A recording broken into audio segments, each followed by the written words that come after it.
I've been fucking hoes and popping pillies, man, I feel just like a rock star. All my brothers got that gas and they always be smoking like a rock star.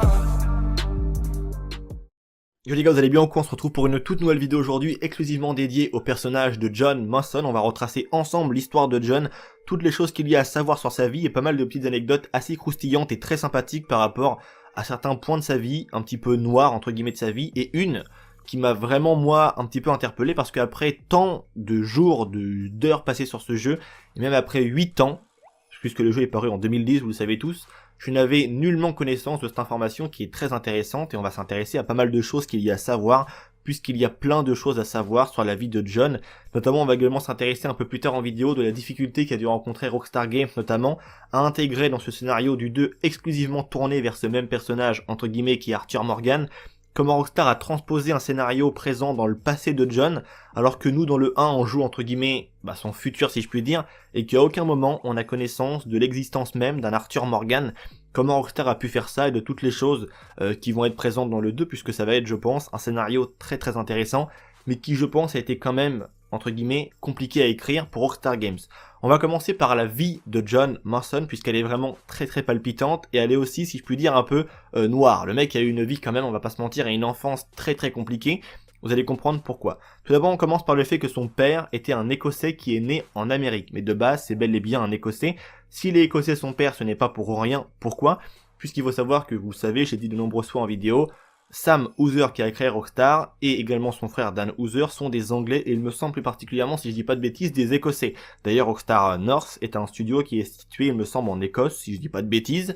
Donc bref, c'est des Anglais, vous avez compris, c'est pour ça très certainement que Rockstar a voulu faire, je pense, et j'imagine, cette fameuse référence en lien avec leurs propres origines, ça se comprend en même temps. Vous allez voir que le petit John a une enfance vraiment très très difficile. On commence donc par la mère de John qui était une prostituée qui malheureusement est mort en donnant vie à John. Du coup on va dire que ce petit John n'a jamais pu malheureusement connaître sa propre mère. Il a bien entendu été élevé par son père, un père qui était très peu présent et aussi fortement alcoolisé. Il avait une énorme dépendance à l'alcool, c'était un alcoolique, c'est le cas de le dire. Lorsque John était âgé seulement de 8 ans, son père a perdu un œil dans une bagarre de bar à Chicago et il est mort quelques temps après lorsque John était âgé, encore une fois de plus, de 8 ans. Il est dit dans le jeu que les raisons de sa mort ne sont pas connues, bien qu'on pourrait émettre l'hypothèse justement que son père, est mort à cause de l'alcool, certainement d'une overdose ou quelque chose comme ça. Après donc le décès de son père, le petit John a été placé dans un orphelinat et c'est là qu'il quelques temps après il rencontra directement sa future femme Abigail. Ils sont restés tous deux ensemble quelques temps dans ce fameux orphelinat et ils ont décidé ensuite de s'échapper pour vivre entre guillemets leur propre vie. Et c'est là, après leur péripétie et leur fameuse évasion, qu'ils ont rencontré le chemin de la bande dirigée par Dutch Van Der Linde, le grand Dutch Van Der Linde. Après toutes les informations qu'on a par rapport à Dutch, on apprend qu'il a élevé John comme son propre fils. Il l'a pris sous son aile, il l'a protégé, il l'a entre guillemets chouchouté, il lui a appris à lire, il lui a appris toutes les bases et toutes les règles fondamentales de la vie si je puis dire. Sauf malheureusement pour Abigail qui n'a pas eu du tout le même passé. Dutch a fait exactement la même chose qu'il a fait avec John, il l'a pris sous son aile comme son fils, avec également Bill et Javier. Mais il faut savoir que Abigail, elle, a été plutôt la prostituée du gang en fait. Celle qui répondait aux moindres désirs sexuels de tous les hommes du camp, au final. Par la suite, John s'est marié avec Abigail et ils ont eu donc un premier enfant qui est Jack que vous connaissez tous. Et on va apprendre donc par la suite qu'ils ont eu bel et bien une fille, une petite fille mais qui est décédée par la suite. On n'a aucune information par rapport à celle-ci, par rapport à cette fille que John et Abigail ont perdu, cet enfant, qui a priori est décédé mais il n'est pas directement décédé après l'accouchement de cet enfant. Elle est décédée plus tard, du coup ce qui veut dire qu'elle a entre guillemets très certainement grandi un petit peu, et on n'a aucune information complémentaire dans le 1, on ne sait rien du tout. On peut donc émettre l'hypothèse que dans le 2, on aura très certainement peut-être quelques informations complémentaires par rapport à cette petite fille, comment elle est décédée, comment elle en est arrivée là, si c'est par la suite d'une maladie, d'un accident, ou même pourquoi pas directement de quelqu'un qui l'a tuée, on n'a aucune information par rapport à ça. La seule chose qu'on peut émettre comme hypothèse, c'est que dans le 2, Jack lui sera très jeune, ce qui veut dire que sa sœur est née quelques temps peut-être après, on sera très certainement amené à avoir plus d'informations par rapport à cette fille de John et Abigail qu'ils ont malheureusement perdu. Et voilà comment le grand Dutch Van Der Linde a réussi à former son gang, le gang Van Der Linde. Dans le fond, il a été très malin, pourquoi? Il les a clairement pris, si je puis dire, entre guillemets au berceau, c'est une expression qui veut dire qu'il les a pris très jeunes. Pas vraiment au berceau puisqu'ils étaient déjà en âge de marcher, de parler, de s'échapper d'un orphelinat, donc ils étaient déjà entre guillemets assez grands, mais âgés peut-être d'une dizaine d'années. Il les a nourris, les a élevés, appris à lire, les bases fondamentales de la vie, comme j'ai dit auparavant.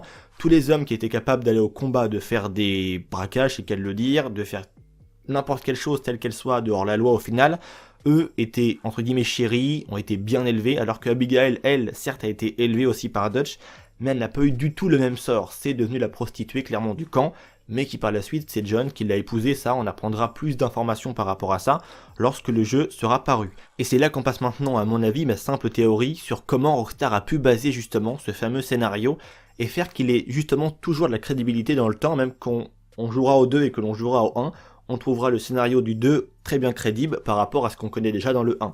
Et c'est là que ça en devient très intéressant. Ce que l'on sait maintenant de Dutch, on va suivre un petit peu une logique normale si je puis dire. On sait qu'il a recruté John et Abigail, comme également Bill et Javier lorsqu'ils étaient tout jeunes, tout petits. Il les a élevés, il les a nourris, tout ce que tu veux, bref, pour qu'il y ait vraiment un point d'attache plus comme un père que la simple vue d'un chef de gang au final. Qu'il y ait un point de famille pour que jamais ce Dutch, qui est quand même dans le fond très malin, ne soit trahi par ces personnes qu'il a formées, qu'il a élevées, simplement je pense et j'imagine dans le fond pour en faire entre guillemets des simples soldats bons à, au final à l'épauler dans ce fameux, dans cette fameuse vie de gangster si je puis dire au final. Et ça a été quelque chose de plutôt dans le fond de très malin pour Dutch pour s'assurer vraiment le fait de ne jamais être trahi, ce qui ne va entre guillemets ne pas être le cas après. On peut y mettre l'hypothèse aussi que le fameux Arthur Morgan que l'on va interpréter dans le 2, lui aussi a été recruté très très jeune par Dutch, pourquoi pas même à la sortie d'un orphelinat, ou après s'être lui aussi échappé dans l'orphelinat, et c'est là qu'on en vient à l'hypothèse justement que ça ait vraiment toute crédibilité présente dans le 1 par rapport à ce que l'on va jouer dans le 2. On peut y mettre l'hypothèse que John et Morgan, Arthur Morgan, se connaissent depuis qu'ils sont présents à cette fameuse orphelinat. Depuis que tous deux ont été dans cet orphelinat, peut-être qu'ils se sont rencontrés là-bas, et c'est pour ça justement que Rockstar pourrait donner une crédibilité à ce que je viens de dire dans le 2, c'est que on va dire que John ne trahit pas cet ami de longue date qu'il aura eu, qu'il aurait même connu avant Dutch au final, et c'est pour ça que dans le 1, ça pourrait expliquer le fait qu'ils aient fait un accord, un pacte, comme ça soit entre guillemets son meilleur ami, et qu'il ne cite jamais ce fameux Arthur Morgan qui on voit apparaître de très nombreuses fois à visage masqué lorsqu'il fait des cambriolages, donc peut-être que les autorités n'ont peut-être pas forcément connaissance de son existence, c'est le cas de le dire, et que lui justement aurait pu passer au travers des mailles du filet. Et ça pourrait expliquer le fait que dans le 1, John n'en parle à aucun moment, pour ne pas trahir cet ami de longue date qu'il a depuis très très longtemps. On apprendra de John qu'il s'est enfui du gang de Dutch après s'être pris une balle. Il a arrêté cette vie de gangster, il a voulu vraiment tourner la page, et après il a commencé sa rédemption pour se racheter, si je puis dire entre guillemets, aux yeux de l'État. Mais il n'a jamais dans le 1 cité un Arthur Morgan, et Rockstar veut justement nous faire vivre un énergumène qu'on n'a aucune connaissance, alors que même dans le 1, Rockstar nous raconte l'histoire du passé aussi de John. C'est là que ça devient vraiment très compliqué. Il faut que Rockstar donne un petit truc qui pourrait justement donner une crédibilité à tout le reste. Et moi je pense sincèrement qu'il y a de fortes chances que le scénario se tourne que John et Arthur Morgan se connaissent vraiment depuis tout petit, depuis ce fameux passage à l'orphelinat pour eux deux.